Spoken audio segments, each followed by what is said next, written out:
You can't wait till the 8th month or the 5th month or the 3rd month. You have to decide quickly, do I want this baby or do I not? It's all about responsibility. You know, you look at places, you know, like Asia. There's very few single parents in Asia. In Japan, I'm in Japan right now.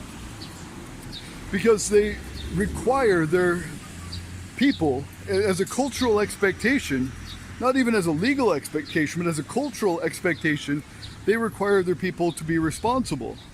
Now, they do have a lot of abortions here, but they have very few single parents. You know, you don't see a lot of single mothers walking around, right? It's because they require responsibility. You've got to think before you act. And I would say that's, you know, that should be a cultural expectation. You should be required to really consider your actions before you do them, whether it be sex, whether it be whatever, you know, and know that there's consequences for our actions. And I think that would deter a lot of abortions.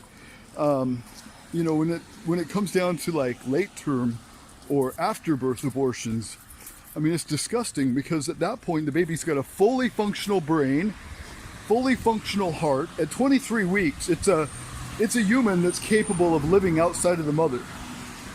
You know, it might need a little bit of life support, but of course any, you know, baby would. Like if you have a perfectly healthy 9-month-long baby, full-term 40-week baby, it's going to need your life support. You can't just expect it to live on its own, right?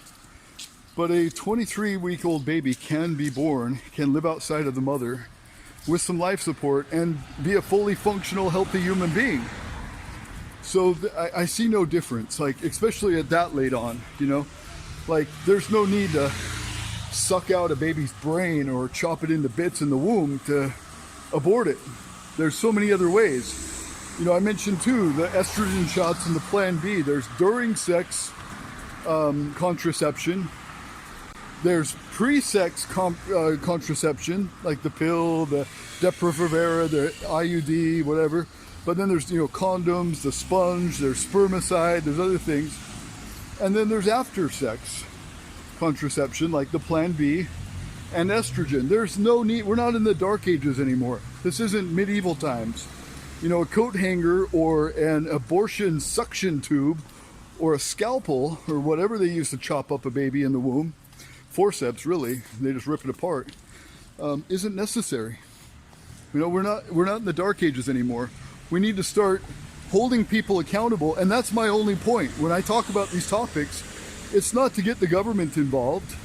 I mean, sure, I'd be happy to see Roe versus Wade disappear, so there's not a, you know, wholesale, you know, killing license available to doctors.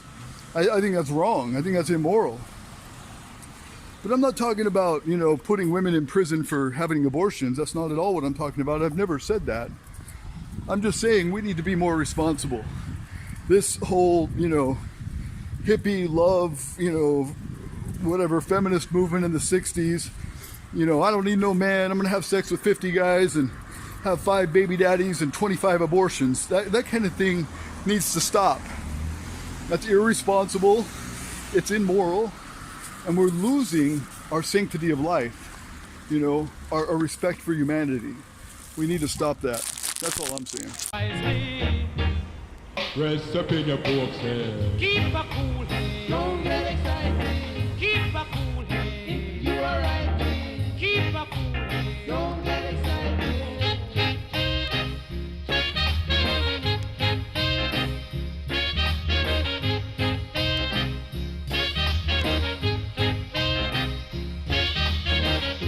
With lots of we and a few have to concentrate.